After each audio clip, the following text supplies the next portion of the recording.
नमस्कार, आप देख रहे हैं देश का सवाल और मैं हूं आपके साथ राकेश टंडन। सबसे बड़ी सियासी प्रदेश में एक बार फिर से बुलडोजर की गूंज सुनाई दी। दरअसल कुछ दिनों पहले 24 फरवरी को उमेश पाल की दिन दहाड़े हत्या कर दी गई थी। उमेश पाल बीएसपी विधायक राजू पाल की हत्या में मुख्य गवाह थे। अब उमेश पाल की हत्या के बाद कानून व्यवस्था को लेकर विपक्षी पार्टियों ने सवाल उठाए तो मुख्यमंत्री योगी आदित्यनाथ ने विधानसभा में कहा माफियाओं को मिट्टी में मिला देंगे और इसी बयान के बाद एक्शन भी शुरू हो गया। एक बदमाश का एनकाउंटर हो चुका है, कुछ गिरफ्तारियां भी हो चुकी हैं और माफियाओं पर सबसे बड़ा बुलडोजर प्रहार भी हो रहा है। लेकिन इस बुलडोजर की कार्रवाई पर विपक्षी पार्टियां सवाल उठा रही हैं। अब सवाल यह है कि अपराधियों पर जब सख्त एक्शन हो रहा है तो राजनीति क्यों पहला? इन्हीं सब मुद्दों पर चर्चा करेंगे। लेकिन 25 फरवरी को योगी आदित्यनाथ ने विधानसभा में माफियाओं को लेकर क्या कुछ कहा था, सुनाते हैं।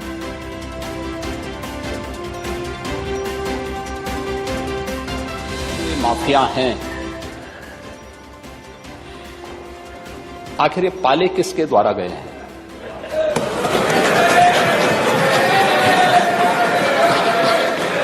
बात जवाब आ जाए। ये जब अभी आपका नाम तो नहीं जाएगा, आपने के खिलाफ जवाब आ जाए। जिस माफिया के खिलाफ जो भी हो, जिसने भी किया, किसी का नाम तो नहीं है ना, किसी का नाम तो सच नहीं कि समाजवादी पार्टी ने उन्हें सांसद बनाया था, ये सच नहीं है।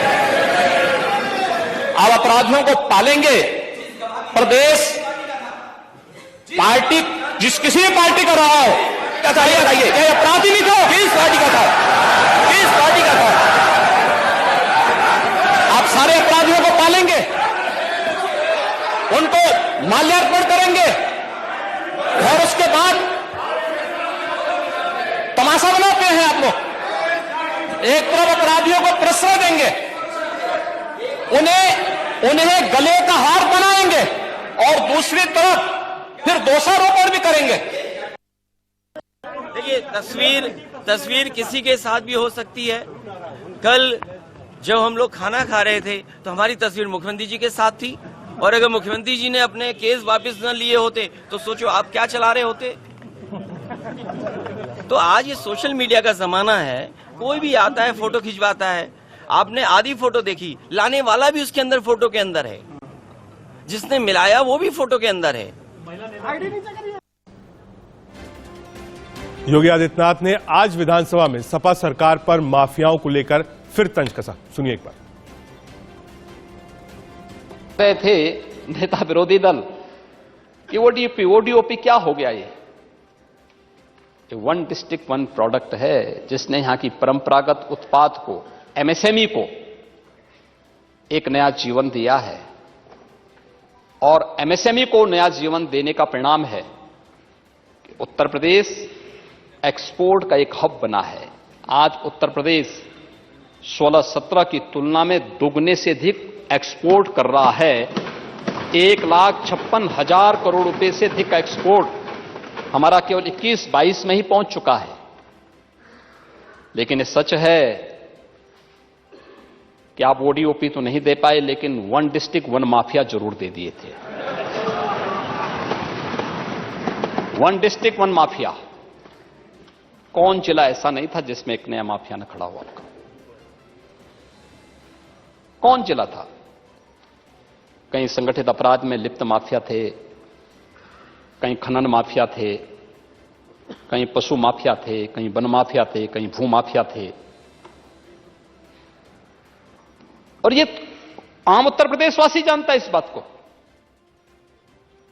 आम उत्तर प्रदेशवासी इस बात को करता है, हर व्यक्ति इस बात को जानता है। एक लंबा चौड़ा पैनल होगा उत्तर प्रदेश की राजनीति को समझने के लिए, लेकिन उससे पहले एक खास मेहमान हमारे साथ हैं, केंद्रीय मंत्री एसपी सिंह बघेल साहब लाइव जुड़े हैं। बहुत स्वागत है सर आपका। क्या आपको मेरी आवाज मिल रही है?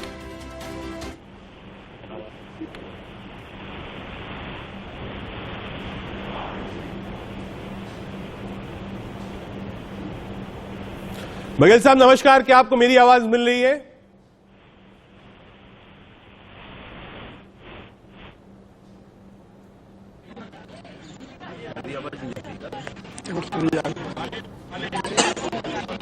बघेल साहब, क्या आप मुझे सुन पा रहे हैं? जी, मैं आपको सुन पा रहा हूं। ठीक है बघेल साहब, क्योंकि आप केंद्रीय मंत्री हैं और आप गए थे प्रयागराज और आपने मेषपाल के परिवार से मुलाकात करी, क्या ये माना जाए, क्योंकि अभी आपसे के ज्वाइन होने से पहले जो मुख्यमंत्री योगी आदित्यनाथ जी ने सदन में कहा हम मिट्टी में मिला देंगे, वहां बुलडोजर की कार्रवाई चल रही है, आप परिवार से मिले, परिवार ने आपसे क्या कुछ कहा? परिवार की दो अपेक्षाएं उत्तर प्रदेश सरकार से है। एक ही है कि चूंकि अब उनकी पत्नी सत्याकांड की मुख्य गवाह हैं और चश्मदीद गवाह हैं और वादी हैं वो, इसलिए उनकी पूर्व परिवार की सुरक्षा और दूसरा अपराधियों के खिलाफ कार्रवाई हो, गिरफ्तारी हो और उनको इस प्रकार से तफ्तीश की जाए कि उनको अदालत से सजा भी प्राप्त हो। ये परिवार की केवल दो छोटी सी मांग है। ये इस घटना को आप देखिएगा कि ठीक मुख्यमंत्री जी ने कहा कि पाला किसने समाजवादी पार्टी की विभिन्न सरकारों से उत्पन्न हुए आपराधिक कूड़े पर पलने वाले ये कीड़े हैं। अगर 89 की सरकार, 93 की सरकार, 2000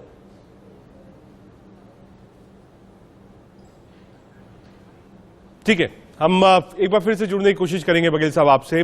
देश का सवाल क्या है आज जिस पर चर्चा करेंगे?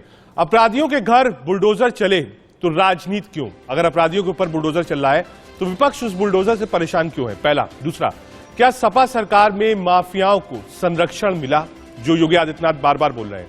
वन डिस्ट्रिक्ट वन माफिया पर बुलडोजर तो हाय तौबा क्यों है? माफिया मिट्टी में मिले तो अखिलेश को किस बात की टेंशन? इन सभी सवालों के इर्द गिर्द आज देश का सवाल होगा। एक लंबा चौड़ा पैनल हमारे साथ होगा। हमारे साथ समीर सिंह, प्रवक्ता भारतीय जनता पार्टी की ओर से हैं, नीरज मिश्रा, प्रवक्ता कांग्रेस पार्टी की ओर से हैं, धर्मवीर चौधरी, प्रवक्ता बीजेपी, माफ करिएगा बसपा की तरफ से हैं, और फकरुल हसन साहब, प्रवक्ता समाजवादी पार्टी की ओर से। सबसे पहले नीरज मिश्रा, मैं आपके पास आऊंगा। नीरज, ये लॉ एंड ऑर्डर का मसला है जिसको लेकर चुनाव में वोट इधर से उधर हुआ और बीजेपी को लोगों ने वोट किया। आज की तारीख में अगर बुलडोजर चल रहा है तो विपक्ष परेशान क्यों है?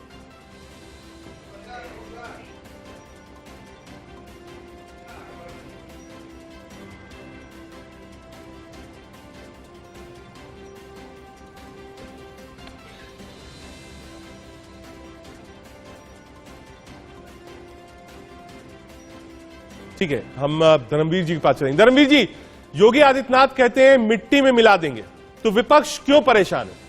मिलने दीजिए माफियाओं को मिट्टी में।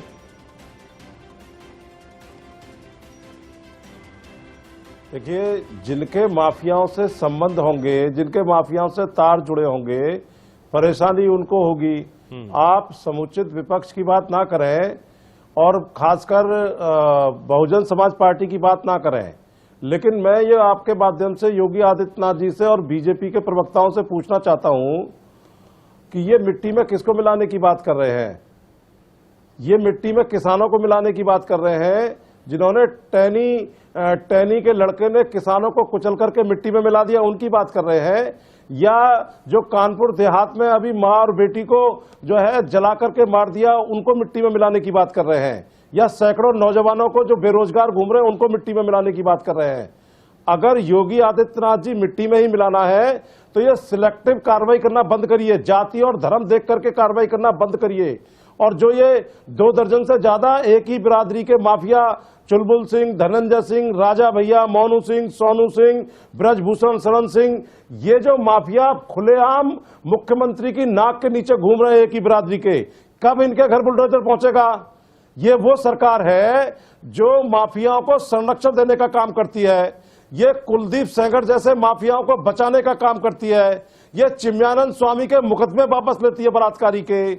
और योगी आदित्यनाथ जी कितने बहादुर हैं, कितने बुलडोजर भेजते हैं।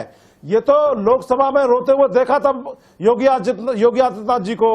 और योगी आदित्यनाथ जी के ऊपर 2017 में लेकिन धर्मवीर जी आपने क्योंकि कहा कि समूचे विपक्ष की बात मत करिए, जब अतीक अहमद की बात हो रही थी तो अखिलेश यादव जी ने सदन में कहा बसपा को टारगेट क्यों नहीं कर रहे? बसपा ही ने तो मौका दिया था अतीक को। नहीं राकेश जी, बहुजन समाज पार्टी ना किसी माफिया को मौका देती है। बहुजन समाज पार्टी की सरकार में 4.5 साल की सरकार में 1.5 लाख से ज्यादा अपराधी जेल की सलाखों के पीछे भेज दिए गए थे। बहन कुमारी मायावती जी को फोक्स मैगजीन ने आयरन लेडी के खिताब से नवाजा, तो वो ऐसे ही थोड़ी नवाजा। ये जो सांसद बनाया था अतीक अहमद को, ये किसने बनाया था? ये सपा सांसद बना था, समाजवादी पार्टी ने बनाया था। विधायक किसने बनाया था? समाजवादी पार्टी ने टिकट दिया था। और समाजवादी पार्टी और बीजेपी का दोनों का चाल चरित्र रहा है। ये अपराधियों को महिमा मंडित करते हैं, अपराधियों को बचाते हैं। कभी बिकरू कांड होता है, कभी तिनसुकिया कांड होता है, कभी कानपुर का कांड होता है, कभी सुबोध इंस्पेक्टर मारा जाता है, और कभी जवाहर कांड होता है, कभी जो है कैराना कांड होता है मुजफ्फरनगर का। तो ये अपराधियों को पालने पोसने का काम समाजवादी पार्टी करती है और उसकी फसल काटने का काम बीजेपी करती है। इसीलिए आज ये दोनों, सर, जब विपक्ष में आदमी रहता है तो ये बात कहता है, लेकिन जब पक्ष में रहता है तो माफियाओं को टिकट दिया जाता है। अगर मैं भी अभी लिस्ट खोलूं बीएसपी की भी, तो उसमें कई माफियाओं के नाम आएंगे। ठीक है, हम आते हैं एक बार नीरज मिश्रा जी के पास। नीरज जी, अगर बुलडोजर चल रहा है तो क्या अब आप सहमत है कि बुलडोजर चलना चाहिए, माफियाओं को मिट्टी में मिला देना चाहिए?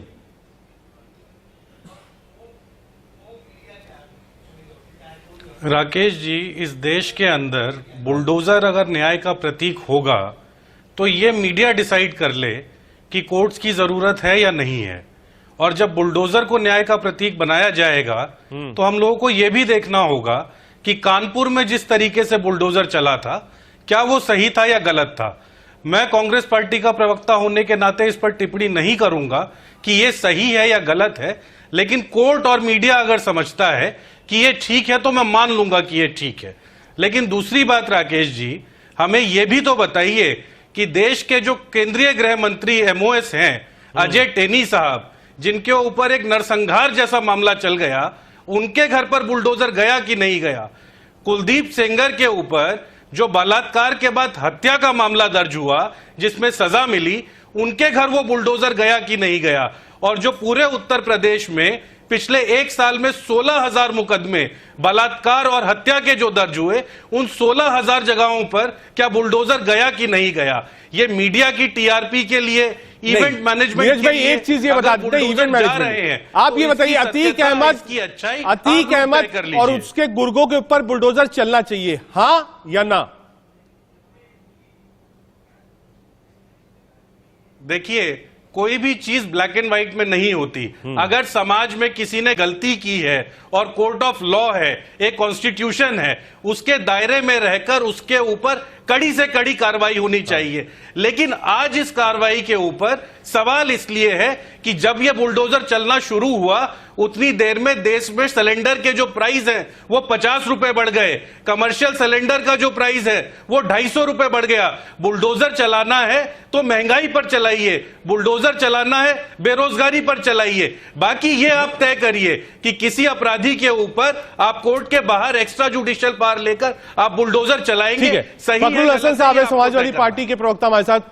फखरुल, अगर अतीक अहमद और बार बार 1 डिस्ट्रिक्ट 1 माफिया, योगी ने वहां कहा, हाउस में कहा ओडीओपी हमारी स्कीम थी, सपा की स्कीम थी 1 डिस्ट्रिक्ट 1 माफिया, और कहा अतीक को पाल पोस कर सपा नहीं बड़ा किया।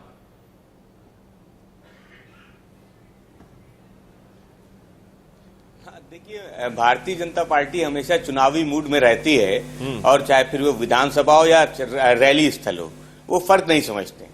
माननीय मुख्यमंत्री जी को बताना चाहिए कि उत्तर प्रदेश की बिगड़ी हुई कानून व्यवस्था, उस पर क्या काम कर रहे हैं। और अगर वो कहते कि 1 डिस्ट्रिक्ट 1 माफिया, तो समाजवादी पार्टी तो कब से मांग कर रही कि आप माफियाओं की सूची जारी कर दीजिए। अरे आप उत्तर प्रदेश के माफियाओं की सूची जारी कर दीजिए, डिस्ट्रिक्ट वाइज माफियाओं की सूची जारी कर दीजिए, मंडल वाइज माफियाओं की सूची जारी कर दीजिए। पता चल जाएगा कि माफिया और गुंडे कहां छुप के बैठ गए। और भारतीय जनता पार्टी की सरकार में जब तक सेलेक्टिव अप्रोच के साथ गुंडे और माफियाओं पे कार्रवाई होगी, तब तक उत्तर प्रदेश से क्राइम खत्म नहीं होगा। इसी तरीके से ये चलता रहेगा, क्योंकि भारतीय जनता पार्टी की जो नीयत है वो साफ नहीं है। माफियाओं पे कार्रवाई कीजिए, निसंदेह कार्रवाई होनी चाहिए, सख्त कार्रवाई होनी चाहिए। बाबा साहब का संविधान है, संविधान में बहुत से कानून में बहुत से ऐसे सख्त कानून हैं। आप एनएसए लगाइए, गैंगस्टर लगाइए, संपत्ति जब्त कर लीजिए, बहुत से तरीके हैं माफियाओं पे नकेल कसने की। लेकिन होता क्या है, हम तो लखनऊ में बैठे हुए हैं, एक हत्या होती है लखनऊ में, गोमती नगर में, वो क्या माफिया पे कार्रवाई होती है, मैं भी पूछना चाहता हूं भारतीय जनता पार्टी की सरकार से। नहीं तो देखिए, जब तक जब मैं आपसे बात कर रहा हूं उत्तर प्रदेश तो वो तस्वीरें दिखा रहा हूं जहां पर बुलडोजर चल रहा है, उत्तर प्रदेश से अपराध मुक्त। तो क्या ये बुलडोजर अतीक अहमद और उसके गुर्गे के खिलाफ चलना सही है या गलत? फकरुल भाई ये बताइए। आप मुझको ये बताइए, देश संविधान से चलना चाहिए, सही है या गलत? नहीं, एक अपराधी है, वांटेड अपराधी है, हैबिचुअल ऑफेंडर है, जेल में है गुजरात। देश का कानून है, उसके बाद आप देश में हिम्मत कानून देखिए है। कि इस नहीं, तरीके बाबा साहब से का कानून है ना 4 देश लोगों को में। भेज आप के कानून राजू पाल के भाई की हत्या करा दी जाती है। उस राजू पाल जो विधायक था, वो राजू पाल जो अतीक के खिलाफ बसपा से चुनाव जीत गया, वो राजू पाल जिसने कहा था साहब मैं जीत सकता हूं और जीत के आया था, उसकी हत्या, फिर उसके भाई की हत्या। तो अब कहां तक आप चलेंगे साहब? बिल्कुल 1 + 1 = 2। कहीं तो आपको सहारा लेना पड़ेगा कि एक खौफ, एक दहशत आए, नहीं, या तो छोड़ दिया जाए। भाई वो तो अगर आप ऐसे कहेंगे, वो कह दे साहब मैं तो जेल में हूं, आप कह दीजिए किसने हत्या करी मैं जानता ही नहीं हूं। फकरुल भाई नहीं, तो वो विवेचना का विषय है, कानून में है। अगर वो नहीं आएंगे तो 120B के मुजरिम बनेंगे, वो जेल में है तो उस पे 120B के मुजरिम बनेंगे। और कानून कहता है कि जितनी धाराएं उन अपराधियों पे, आरोपियों पे लगेंगी, वही धाराएं अतीक अहमद पे भी लगेंगी, चाहे वो जेल में हो। ये देश का संविधान है, ये देश का कानून है। कोई भी सरकार कानून से ऊपर नहीं हो सकती, ना हम आप उस कानून से ऊपर हो सकते हैं। ये कह देना कि बुलडोजर चला दिया जाए या इनकाउंटर में मार दिया जाए, देखिए मैं कानून की पढ़ाई पढ़े हूं, इसलिए मेरे ये बात समझ में नहीं आती है कि आप संविधान से अलग हट के बात कीजिए कि इस तरीके से कार्रवाई की जाए, संविधान को किनारे रख दिया जाए। तो हम इस बात पे बिल्कुल भी सहमत नहीं होंगे। मैं अपनी अंतिम सांस तक इस देश के संविधान के लिए, कानून के लिए मतलब विपक्ष को मानना है कि जो भी हो न्यायिक व्यवस्था से हो, कोर्ट के द्वारा। ठीक है, हमारे साथ बीजेपी सांसद सुब्रत पाठक जुड़े। उन्होंने आज एक चौंकाने वाली बात कही है और एक नया इशारा किया है। हम सीधे चलेंगे सुब्रत पाठक जी के पास और सुनेंगे कि आखिर वो क्या कहते हैं इस पूरी घटना पर। सुब्रत पाठक जी, क्या आपको मेरी आवाज मिल रही है?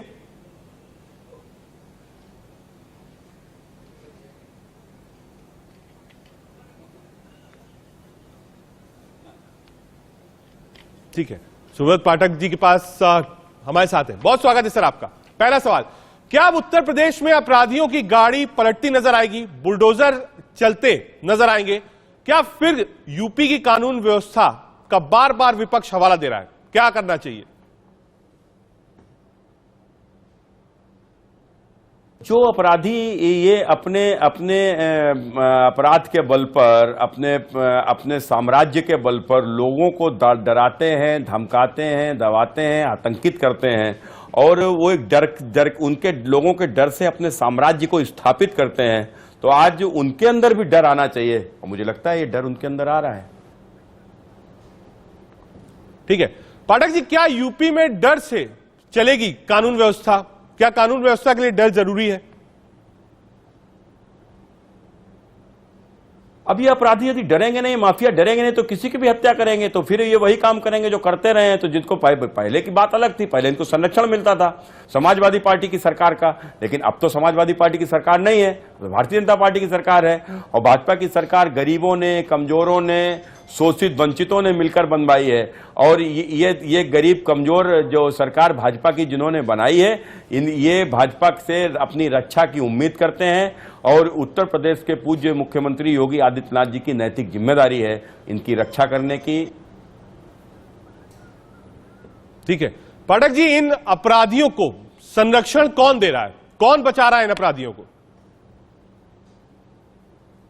समाजवादी पार्टी।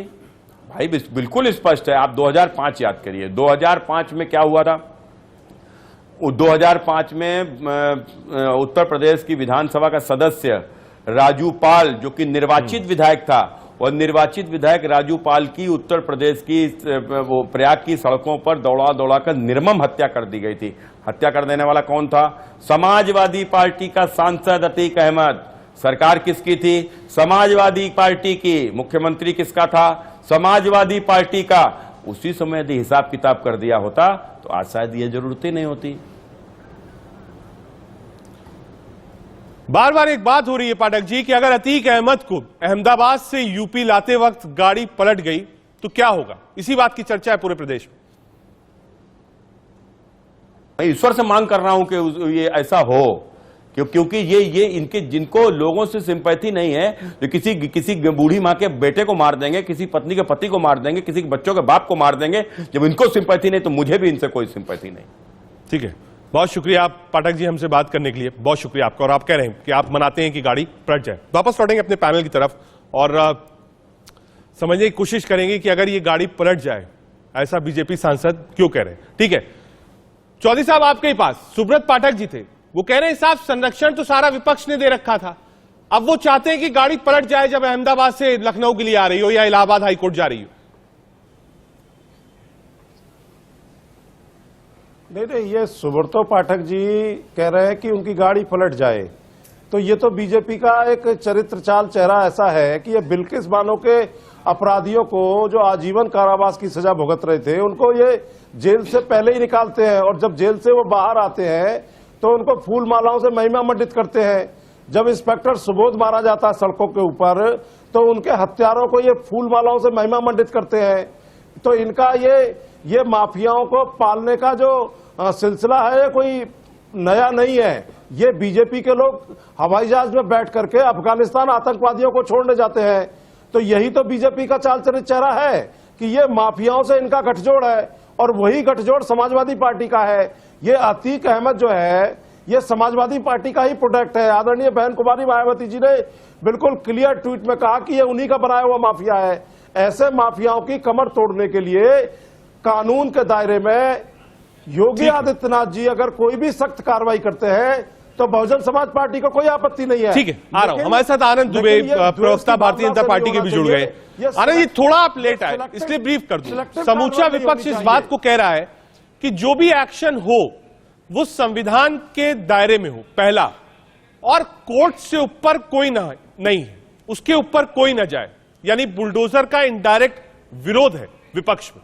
आनंद दुबे जी देखिए, गुंडे माफियाओं से प्यार और हमदर्दी ये विपक्ष का कोई नया चेहरा नहीं। इसी मोहब्बत ने और इसी गठजोड़ ने मुख्तार अंसारी हो या अतीक अहमद हो या नाहिद हसन हो, ऐसे तमाम गुंडे माफियाओं को जो कभी मिट्टी में रहा करते थे उनको आसमान पर बिठाने का काम किया। अब उनको आसमान से उतारकर मिट्टी में मिलाने का काम चल रहा है, तो सबको तकलीफ हो रही है, छटपटाहट हो रही है। माननीय मुख्यमंत्री जी ने जब सदन में कहा कि माफिया को मिट्टी में मिला देंगे तो अखिलेश यादव जी की छटपटाहट सदन में ही दिख गई। उन्होंने कहा, अरे क्या कह रहे हैं आप, ये कैसी भाषा है, आप माफिया को मिट्टी में मिला देंगे, ये कैसी भाषा है। विधानसभा अध्यक्ष जी ने कहा, अरे भाई माफिया को मिट्टी में मिलाने की बात हो रही है तो आप इतना उत्तेजित क्यों हो रहे हैं। तो उन्होंने तो सदन में ही स्पष्ट कर दिया कि समाजवादी पार्टी पूरी तरह से माफियाओं के साथ। माफिया तो छोड़ दीजिए, अरे इन्होंने तो आतंकवादियों के लिए भी पैरवी की है। तमाम आतंकवादी जो उत्तर प्रदेश में बनारस से लेकर गोरखपुर और रामपुर में बम धमाकों के आरोपी रहे, उनके मुकदमे वापस लेने के लिए इन्होंने कोर्ट तक में अर्जी लगाई, इलाहाबाद हाईकोर्ट में फटकारा। इसके अलावा छोड़ दीजिए, लू लगने से एक आतंकवादी की मौत हो गई तो अपने ही पुलिस वालों पर मुकदमा दर्ज कर दिया। दंगा करने वालों को मुख्यमंत्री आवास में ले आकर सम्मानित करते थे। समाजवादी पार्टी के चाल चरण चरित्र को उत्तर प्रदेश ने एक बार नहीं बारंबार देखा है। ठीक है, अब फखरुल भाई क्योंकि इल्जाम आप पर एक बार रिप्लाई कर लीजिए, कहा माफियाओं को सपा नहीं बढ़ाया आगे। सुन लीजिए, एक मिनट आ रहा हूं दुबे, एक बार रिप्लाई ले लूं फखरुल हसन से। देखिए, आनंद भाई भी उसी मूड में है, अभी भी चुनावी मूड में लोग हमेशा रहते हैं। उत्तर प्रदेश की कानून व्यवस्था पे बात ये भी नहीं करेंगे, पाठक जी भी बोल रहे थे। आज उत्तर प्रदेश में मुख्यमंत्री कौन है? आज उत्तर प्रदेश में मुख्यमंत्री कौन है? प्रयागराज में जो घटना हुई, फिल्मी अंदाज में जो गोलियों से भून दिया गया, बम चलाए गए, आखिर इसकी जिम्मेदारी किसकी है? कानून व्यवस्था की जिम्मेदारी किस सरकार पे? क्या समाजवादी पार्टी पे? क्या हमारी सरकार है? आज अगर उत्तर प्रदेश की कानून व्यवस्था चौपट है तो इसकी जिम्मेदारी उत्तर प्रदेश सरकार की है। और आप आनंद जी कह रहे हैं कि आतंकवादियों को, अरे आतंकवादी के आरोपितों को तो आपने सांसद बना दिया है साहब। आप आतंकवाद की बात कर रहे हैं, आप अपराध की बात कर रहे हैं। और आनंद जी, मैं तो आपको चुनौती देता हूं चैनल डिबेट पे में बैठ के, आप उत्तर प्रदेश के गुंडे माफियाओं की लिस्ट पढ़ दीजिए, आपके पास तो होगी, आप तो सरकार में हैं, आप पढ़ दीजिए गुंडे माफिया, अभी पता चल जाएगा चैनल पे भी कहां छुप के बैठ गए। हाँ, आप दो नाम तो जरूर लेंगे, एक मुख्तार अंसारी, एक अतीक अहमद। मैं भी कहता हूं कि माफिया हैं, गुंडे हैं, मुख्तार अंसारी भी माफिया है, अतीक अहमद भी माफिया है। चलिए तीसरा नाम आप लीजिए, हम तो आपको चुनौती देते हैं चैनल पे बैठ के, आप तीसरा नाम लीजिए जो माफिया हो। अरे जौनपुर वालों का नाम नहीं ले पाएंगे आप, बनारस वालों का नाम नहीं ले पाएंगे, आपकी तो सरकार है, आपको काहे का डर है? आनंद जी, दो नाम इन्होंने बताए, आप तीसरा नाम आप ले नहीं पाएंगे, चैलेंज है। चार नाम इन्होंने कहा, जौनपुर से लेकर बनारस वाले आपकी तरफ है। दुबे जी, आ रहा हूं चौधरी साहब। अब देखिए, ये दो नाम की बात कर रहे हैं, मैं इनको और नाम बताता हूं। ध्रुव कुमार सिंह कुंटू। नहीं, पहले दो नाम के नाम ले लीजिए, वो नाम ले लीजिए, नाम ले लीजिए। आनंद जी घुमाइए नहीं, मैं बात तो सीधे रखिए, जहां जो बात मैं कह रहा हूं, तीसरा नाम लीजिए। दो नाम मैंने ले लिए, तीसरा नाम लीजिए, आप में हिम्मत हो तो। और सुनिए, इन दो के नाम पर नहीं, तीसरा नाम लीजिए, चौथा नाम लीजिए, कितने नाम ना गिनाइए। अरे मुख्तार अंसारी, अतीक अहमद, तीसरा नाम लीजिए, हिम्मत है आप में, नाम तो लीजिए। अरे आपकी सरकार में डर लग रहा है, योगी जी की सरकार में डर रहे हैं आप, इन्हीं नामों से रहे हैं। अरे आनंद जी, इतना भी क्या डर है? अरे भाई, आपका शासन है, कानून का शासन है, यही क्यों कर रहे हैं? आपके लिए संकट पैदा कर रहे हैं। अरे नाम तो लीजिए ना, डर लग रहा है, डर रहे हैं, डर लग रहा है। अरे डर क्यों रहे हैं? नाम तो लीजिए, नाम तो लीजिए। अरे लिस्ट तो पढ़िए माफियाओं की, गुंडों की, उत्तर प्रदेश की माफियाओं गुंडों की लिस्ट तो पढ़ने की हिम्मत रखिए, पढ़िए ना, पढ़िए। अरे तीसरा नाम लीजिए, दो नाम मैंने ले लिए, तीसरा नाम लीजिए ना। बताया तो, अब आपके कान में तेल पड़ा हुआ तो उसमें मेरा दोष तो नहीं है। जहां तक बात करी एंकर महोदय ने कि कानून के दायरे में, अरे कानून के दायरे में ही मुख्तार अंसारी को तीन मामलों में पहली बार सजा हुई है। नाम लीजिए, कानून की बात आप बाद में कीजिएगा, आप कानून पे कहां चलते हैं? संविधान और कानून में भारतीय जनता पार्टी को कोई विश्वास नहीं है। सरकार क्यों नहीं कर पाती थी? क्योंकि यही लोग थे जिन्होंने उन्हें सांसद बनाया, विधायक बनाया, उनके परिवार के लोगों को विधानसभा भेजने का काम किया। यही अखिलेश यादव जी थे। आज किसकी सरकार है उत्तर प्रदेश में? आज कैसे प्रयागराज में हत्याएं हो रही है, बम चल रहे हैं, गोलियां चल रही हैं? किसकी सरकार है? समाजवादी पार्टी की सरकार है क्या? आज भी 6 साल से भारतीय जनता पार्टी की सरकार है, क्या कर रहे हैं आपकी सरकार? ठीक है, बताओ आपके पास वापस एक बार धर्मवीर चौधरी जी के पास चलना है। कहीं बुलडोजर, धर्मवीर जी थोड़ा सा इस एपिसोड से बाहर लाऊंगा, आ रहा हूँ फकरूल भाई, आ रहा हूँ। बस एक बार धर्मवीर भाई को और नीरज मिश्रा जी को भी जोड़ लें इस डिबेट में। आनंद जी आ रहा हूँ एक मिनट। धर्मवीर जी, मैं कह रहा हूँ इस एपिसोड को 5 मिनट के लिए हटा दीजिए। अतीक अहमद, उमेश पाल, बहुत मर्मम हत्या है, मैं कह रहा हूं 5 मिनट के लिए इसको साइड रख दीजिए, थोड़ा सा राजनीति से ऊपर उठ जाइए। आप 4 मेन दल हैं उत्तर प्रदेश में, सीटें किसी की हो, सरकार किसी की हो, 4 मेन राजनीतिक दल के लोग यहां बैठे हुए। कोई राजनीतिक दल यह कहे कि नहीं साहब हमने किसी माफिया को टिकट नहीं दिया, बिल्कुल गलत होगा। हो सकता है आज ना दिया हो, कल दिया हो, कल नहीं दिया हो, परसों दिया हो, 5 साल पहले दिया हो, आगे नहीं देंगे, ऐसा कोई श्वेत पत्र कोई राजनीतिक पार्टी नहीं देती। तो क्या राजनीति का एक पार्ट होता है 30%, 20% का हर पार्टी में, पार्टी के हिसाब से हो सकता है कहीं 10 हो, कहीं 20 हो, कहीं 25 हो। राजनीतिक पार्टियां ये क्यों नहीं सोचती हैं कि इन माफियाओं को राजनीति से दूर किया जाए? क्या जरूरत होती है इन माफियाओं को, राजनीतिक दलों को भी, कि ऐसे माफिया हो जिसमें रसूख बढ़ता रहे? चौधरी साहब देखिए, राकेश जी मुझे थोड़ा टाइम दीजिएगा, मैं बताता हूं विस्तार से आपको। आदरणीय बहन कुमारी मायावती जी ने कई बार ये क्लियर किया कि हम किसी माफिया को चुनाव में अब टिकट नहीं देंगे। जो पूर्व में अगर कोई टिकट दिया गया, लेकिन भविष्य में हम किसी माफिया को टिकट नहीं देंगे।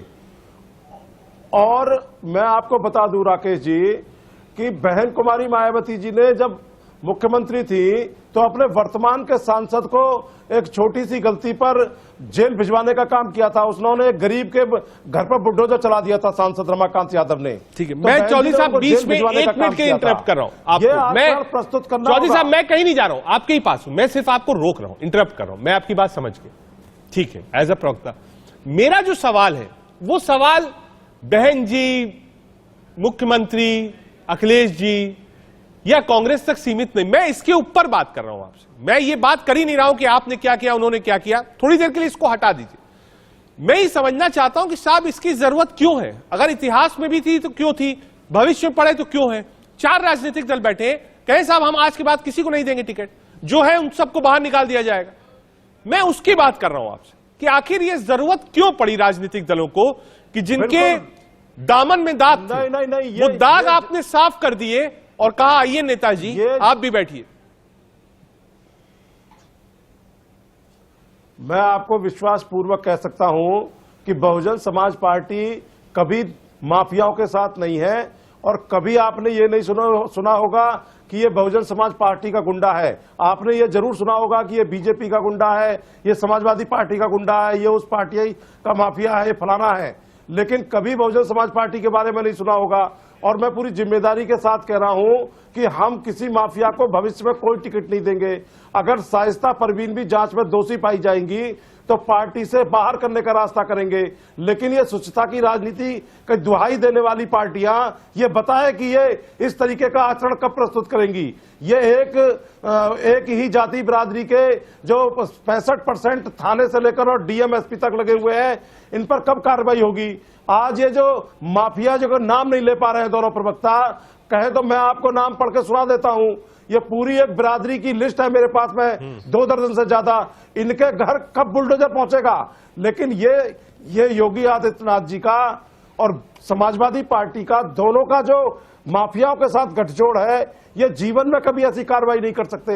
ये जीवन में सुस्ता की आनंद दुबे जी, मैं यही चीज आपके पास लेकर आऊंगा। हालांकि मैंने चौधरी साहब से कहा था कि इसको बिल्कुल रोकिएगा मत बसपा तक। ये एक ओवरऑल बड़े पिक्चर पर, अब कोई कहे साहब भाजपा में कोई माफिया नहीं था, बिल्कुल गलत होगा। इतिहास में नहीं हो सकता, आज ना हो, आगे फिर चल के हो। तो सभी राजनीतिक दल में कहीं ना कहीं किसी पॉकेट में माफिया होते हैं। क्यों इसकी जरूरत पड़ी? दुबे जी देखिए, निश्चित रूप से राजनीति में स्वच्छता और शुचिता होनी चाहिए और सभी पार्टी चाहे कोई भी दल हो इनसे किनारा करना चाहिए। लेकिन जो लोग बैठ के आज प्रवचन दे रहे हैं, मैं बहुजन समाज पार्टी के भी इनको सुन रहा था। हाँ। धनंजय सिंह भी इनकी पार्टी से रहे हैं, इसके अलावा रमाकांत, उमाकांत, अतीक अहमद, मुख्तार अंसारी और सेंगर साहब, ये तमाम ऐसे लोग हैं जो इनकी पार्टियों में रहे हैं और इनकी पार्टियों में फले फूले हैं। कभी सपा में, कभी बसपा में, कभी बसपा में, कभी सपा में। जो एक सरकार जाती थी तो दूसरे सरकार से संरक्षण प्राप्त करते थे और कभी भी इन सरकारों में इनके खिलाफ कार्रवाई नहीं हुई। पहली बार अगर माफियाओं पर बुलडोजर चला है तो योगी आदित्यनाथ जी की सरकार में चला है। पहली बार अगर अभियोजन सही हुआ है, चार्जशीट दाखिल हुई है, अपराधियों को सजा दिलाने का काम किया गया है, तो वो माननीय मुख्यमंत्री योगी आदित्यनाथ जी की सरकार में हुआ है। और विपक्ष की क्या बात करेंगे?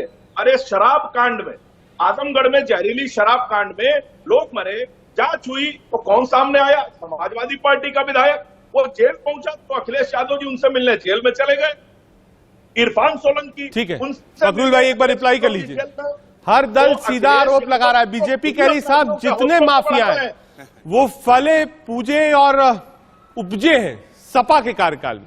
फकरुल हसन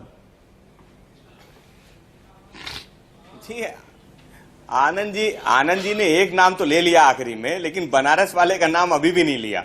और ये नहीं बताते हैं कि वो बनारस वाले माफिया का परिवार आज कहाँ है, वो कौन जिला पंचायत अध्यक्ष बना बैठा हुआ है, कौन भारतीय जनता पार्टी का सदस्य बना बैठा है, और आप कहते हो माफिया की जगह जेल में है। अरे साहब, बनारस वाले तो बाहर आ गए हैं आपकी सरकार में। क्या पैरवी की आपने कोर्ट में, क्या पैरवी की आपने कोर्ट में? देखिए, भारतीय जनता पार्टी केवल प्रवचन देना चाहती है।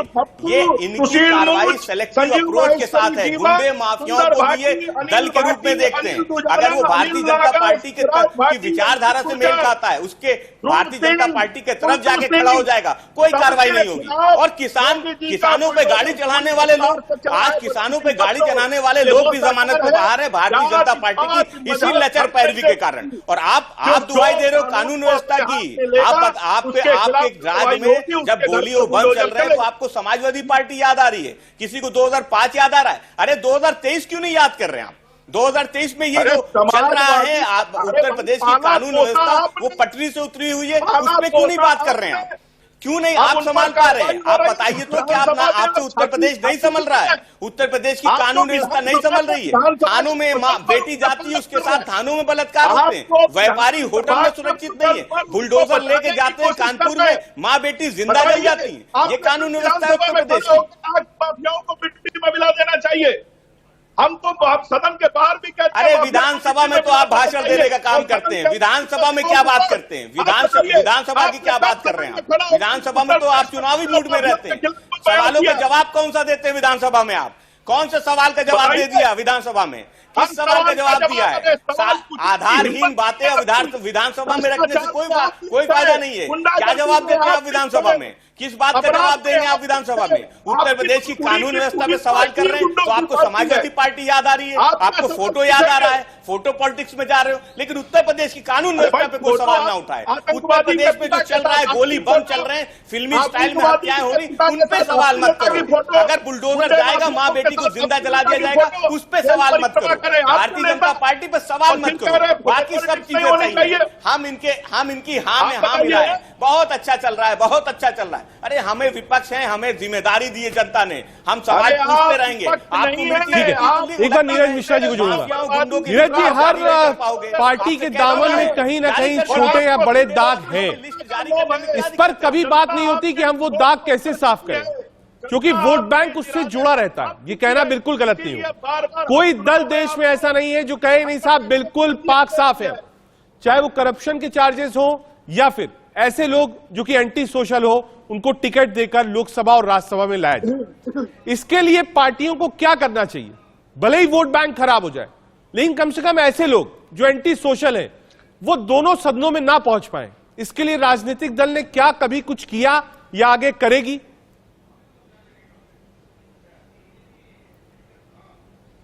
राकेश जी, एक इंटरेस्टिंग बात है, जब भाजपा के प्रवक्ता से बाकी प्रवक्ताओं ने पूछा कि ये एक स्पेसिफिक केस में की बात हम लोग क्यों कर रहे हैं और क्यों इसको न्याय की दृष्टि से नहीं देखते, तो वो चिल्लाने लगे। और हम लोग चिल्लाने की बहस से बचना चाहते हैं क्योंकि हमें देश की बात करनी है। आपने जो सवाल पूछा, मैं आपको थोड़ा सा इतिहास में ले जाकर एक पिक्चर याद दिलाता हूं, जो भाजपा के लोग और मीडिया के लोग हमेशा कहते हैं कि राहुल गांधी जी ने constitution club of India Delhi में एक विधेयक को फाड़ा था। राकेश जी, आपको याद है वो विधेयक क्या था?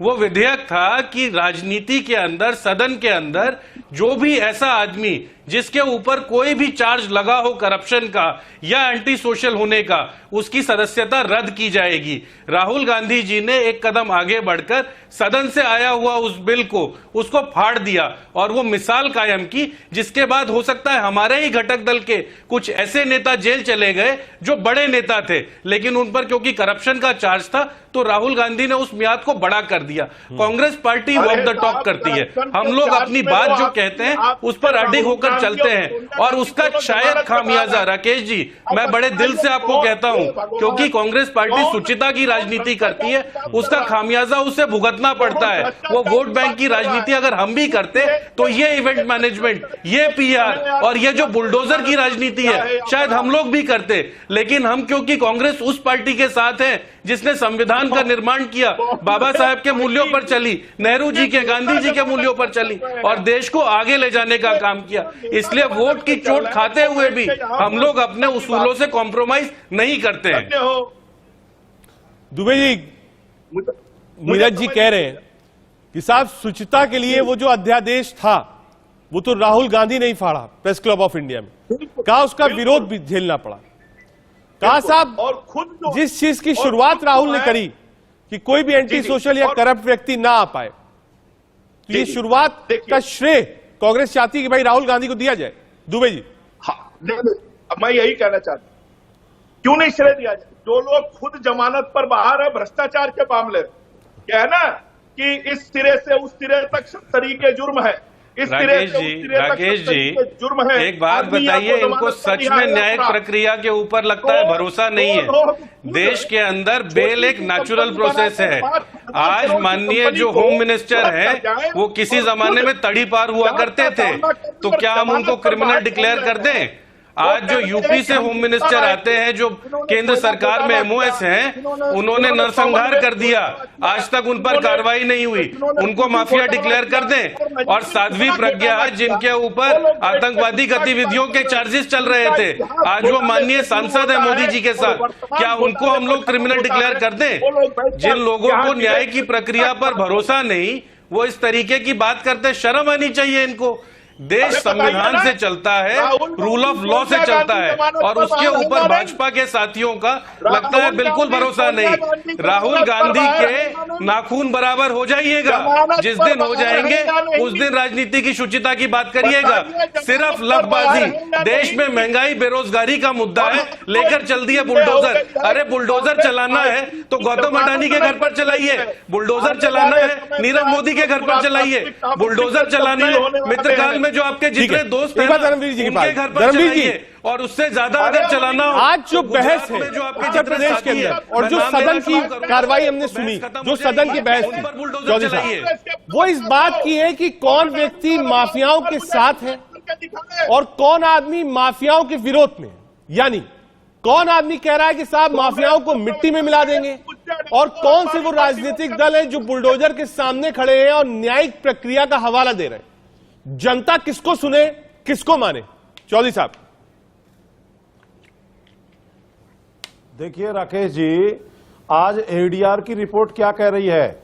एडीआर की रिपोर्ट कह रही है कि 150 के करीब अपराधी विधायक योगी आदित्यनाथ की विधानसभा में है, तो पहले तो इन पर यह कार्रवाई करें, तब ये सुस्ता की बात करें। और 71 विधायक जो है वो समाजवादी पार्टी के संगीन अपराधों में लिप्त हैं। ये मैं नहीं कह रहा हूं, ये एडीआर की रिपोर्ट कह रही है।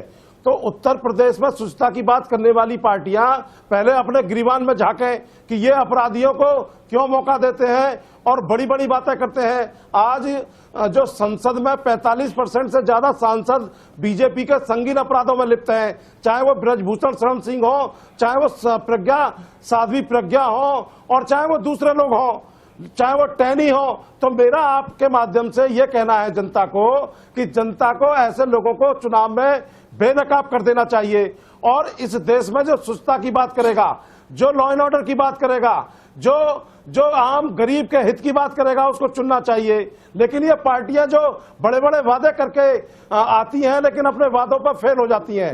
आज उत्तर प्रदेश में लॉ एंड ऑर्डर की व्यवस्था फेल हो चुकी है। 200 से ज्यादा पत्रकारों के ऊपर यह सरकार ने एफआईआर दर्ज कराई है। ये वो डरपोक सरकार है जो नेहा राठौर के 2 लाइनों से डर जाती है। तो ये कहां के बहादुर हैं? ये किस बुलडोजर की बात करते हैं? ये गांव में जो है कानपुर देहात में ले गए थे बुलडोजर, वहां मां बेटी को इन्होंने जला करके राख कर दिया, और योगी आदित्यनाथ जी विधानसभा में बड़ी बड़ी बातें करेंगे। दुबे जी एक बार रिप्लाई कर दीजिए, क्योंकि सीधा आरोप बीजेपी पर है। दुबे जी हाँ रिप्लाई करिए। देखिए, धर्मवीर जी ने एक लाइन भी नहीं बोला। मैंने जो इनसे सवाल पूछा एक बार नहीं बोले। मैंने इनसे पूछा कि क्या मुख्तार अंसारी, अफजाल अंसारी का आपकी पार्टी से संबंध था कि नहीं था, रमाकांत उमाकांत का आपकी पार्टी से संबंध था कि नहीं, अतीक अहमद का आपकी पार्टी से संबंध था कि नहीं, धनंजय सिंह का आपकी पार्टी से संबंध था कि नहीं, सिंह कब जेल में जाएंगे, अशोक चंदेल कब जेल में जाएंगे, मोनू सिंह सोनू सिंह कब जेल में जाएंगे, धनंजय सिंह कब जेल में जाएंगे, ब्रजेश सिंह कब जेल में जाएंगे, ये आप बताइए। ब्रजभूषण शरण सिंह कब जेल में जाएंगे? ये टैनी जो गृह राज्य मंत्री है, ये जेल की सलाखों के पीछे कब जाएंगे? ये आप बताइए मुझे। गुंडों के चंदे से चल रही थी, वो यहाँ बैठ के सुच्चा की बात कर रहे हैं। आपके मुख्यमंत्री के ऊपर कितने संगीन आपराधिक मुकदमे दर्ज है? खुद अपने डिप्टी सीएम केशव प्रसाद मौर्य के ऊपर संगीन आपराधिक मुकदमे थे, स्वयं ले लिए। आप चिंब्यानंद स्वामी बलात्कारी के मुकदमे भी वापस लेते हैं। ये कुलदीप सेंगर के घर भिजवा दिए जना बुलडोजर, उसके घर को तहस-नहस कर दीजिए, आम आदमी के घर पर बुलडोजर भिजवा दीजिए। दोनों पार्टियां गरीब आदमी के अपराधियों से अपराध में हिस्सेदारी कार्रवाई करते हैं, अपराधियों से जाति और धर्म देख करके कार्रवाई करते हैं। अपराधी माफियाओं के साथ मिले हुए हैं।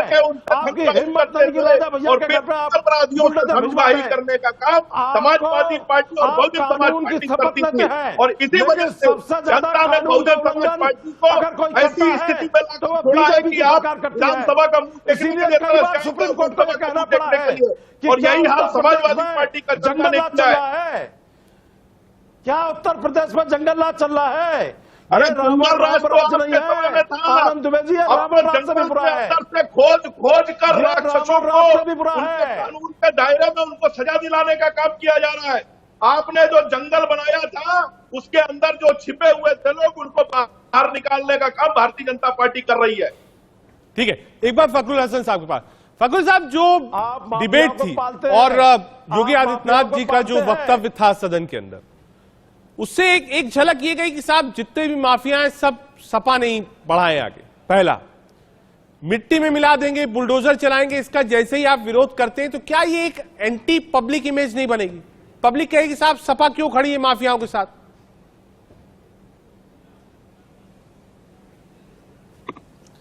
देखिए, हम तो लगातार इस बात की मांग कर रहे हैं कि आप जिलेवार जो है माफियाओं गुंडों की सूची जारी कर दीजिए।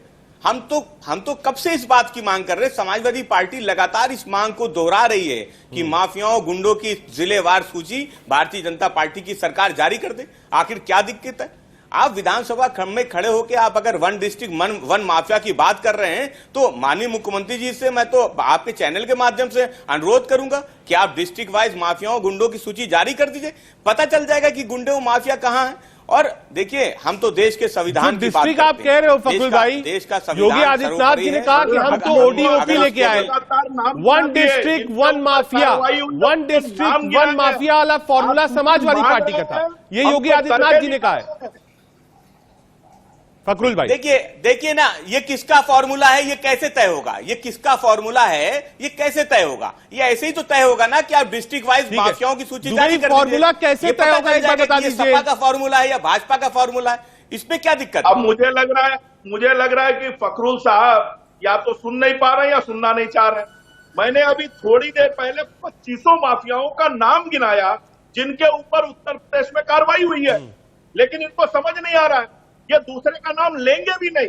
ये खुद चाहते हैं कि चर्चा। अरे साहब, कार्रवाई कहाँ हुई है? कार्रवाई कहाँ होती है? आनंद जी, आप भी लखनऊ रहते हैं, हम भी यहीं रहते हैं, आप भी जानते हैं, हम भी जानते हैं किन पे कार्रवाई होती है, किन पे कार्रवाई नहीं होती। हम आप दोनों सार्वजनिक जीवन में, राजनीति में, आपसे ना कुछ छुपा हुआ है ना हमसे कुछ छुपा हुआ है। इसलिए वो बात कीजिए जो अच्छी लगे। हमें भी पता है कैसे सिलेक्टिव अप्रोच के साथ कार्रवाई होती है भारतीय जनता पार्टी की सरकार में। ऐसे लोगों वो देश देख रहा है, वो देश देख रहा है, वो हमारे आपके कहने से नहीं होगा, वो देश देख रहा है। भी घृणा करता है, लेकिन इन लोगों को लगता है कि गुंडे, माफिया, अतीक अहमद, मुख्तार अंसारी, आतंकवादियों का समर्थन करने से इनको तुष्टीकरण की राजनीति में बढ़ावा मिलेगा और इनको एक खास वोट बैंक का फायदा होगा। इसलिए ये इन दो नामों की चर्चा ज्यादा करते हैं। अरे ये तो दो माफियाओं का नाम लेके आप तुष्टीकरण करते हैं, आप हिंदू मुसलमान करने की कोशिश करते हैं। आप तीसरा नाम कहां लेते हैं? आप तो अतीक अहमद तो मुख्तार अंसारी पे जाके टिक जाते हैं। ये तो तुष्टीकरण आप करते हैं। ये तुष्टीकरण का आरोप तो आप पे, आप तीसरा नाम नहीं ले पाते। मुख्तार अंसारी, अतीक अहमद के बाद आपकी घड़ी, आपकी जबान अटक जाती है, आगे कहां बढ़ती है? तुष्टीकरण की राजनीति तो भारतीय जनता पार्टी करती है। लोना ना भाई, आप तो कितने रोका नाम लेने से रुक जाती है आपकी, आपकी जबान। रणवीर जी, ये एक परसेप्शन की भी लड़ाई होती है। आज अगर माफियाओं के खिलाफ बुलडोजर चल रहा है, एनकाउंटर हो रहा है, तो जो पिछला विधानसभा का चुनाव हुआ उसमें लॉ एंड ऑर्डर के नाम पर वोट बीजेपी को मिला था, ये हमने देखा और महसूस किया। तो आपको लगता है ये जो बुलडोजर चल रहा है, एनकाउंटर्स हो रहे हैं, इससे एक परसेप्शन ये बन रहा है कि योगी सरकार माफियाओं के विरुद्ध किसी हद तक भी जा सकती है? गलत। इन्होंने लाभार्थी योजना चलाई थी, उस लाभार्थी योजना को इन्होंने गरीबों के लिए बंद कर दिया। इन्होंने किसानों की आय को दुगना करने का वादा किया था, आज तक नहीं कर पाए। इन्होंने एमएसपी पर गारंटी देने की बात कही थी चुनाव से पहले, उस पर फेल हो गए। इन्होंने जो है जाट आरक्षण लागू कराने की बात की थी, उस पर जो है मामला फंसा दिया इन्होंने कोर्ट में। ये जो है बैकलॉग के पदों को नहीं भर पाए, ये 2 करोड़ लोगों को रोजगार नहीं दे पाए, तो इनके सारी ठीक है, कथनियों वक्त की थोड़ी कमी है, माफी के साथ आप लोगों को यही रोक रहा हूं। कोशिश यही थी कि समझे कि माफिया राज पर अगर बुलडोजर चल रहा है तो विपक्ष इतना परेशान क्यों है। कोशिश यही थी कि इस पर एक डिस्कशन हो, लेकिन सच बात तो यह है, आप कोई भी राजनीतिक दल उठा लीजिए, आपको कहीं ना कहीं दाग वाले कुर्ते जरूर दिखेंगे। देश के सवाल में आज के लिए इतना ही।